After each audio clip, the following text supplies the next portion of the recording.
Au nom du Père et du Fils et du Saint-Esprit. Amen.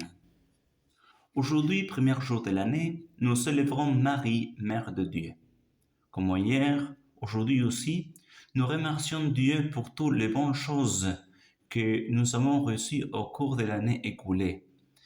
Et nous lui demandons de nous protéger et de nous guider dans cette nouvelle année. Aujourd'hui, la liturgie, dernier jour de l'octave de Noël, nous présente à nouveau la crèche de Bethléem. Mais nous nous concentrons davantage sur Marie, Mère de Dieu. En effet, on trouve plusieurs textes qui nous parlent de la maternité de la Vierge Marie. L'ange Gabriel dit à Marie, « Voici que tu vas concevoir et enfanter un fils. Tu lui donneras le nom de Jésus. » Saint Paul dit, lorsqu'il est venu le temps, la plénitude du temps, Dieu a envoyé son Fils, né d'une femme. Saint Luc nous dit aussi, pendant qu'il, Joseph et Marie étaient là à Bethléem, le temps où elle devait enfanter fut accompli et elle mit au monde son fils premier-né. En effet, sa maternité divine est la base théologique pour tout ce que nous pouvons exprimer sur le mystère de la très sainte Vierge Marie. Tout d'abord parce que la maternité divine est une vérité de foi exprimée dans le concile d'Éphèse de l'année 431 et dans les Écritures, comme nous l'avons déjà vu. Nous parlons de ces mystères et dans des autres textes nous parlent aussi. Par exemple, la généalogie de Jésus. Jacob engendrait Joseph, l'époux de Marie, de laquelle fut engendré Jésus, que l'on appelle le Christ. Marie auprès de la croix, dont nous parle l'évangile de Saint Jean, dit « Marie, sa mère, était au pied de la croix ».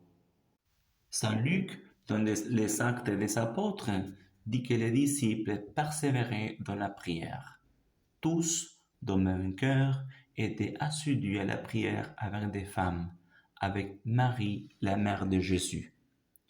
Deuxièmement, parce que la maternité divine n'exprime qu'une seule vérité, et non pas deux ou plusieurs vérités, de telle sorte qu'elle, c'est-à-dire la vérité de la maternité divine, peut être les principes et la base de tout ce que l'Église enseigne sur la Vierge Marie.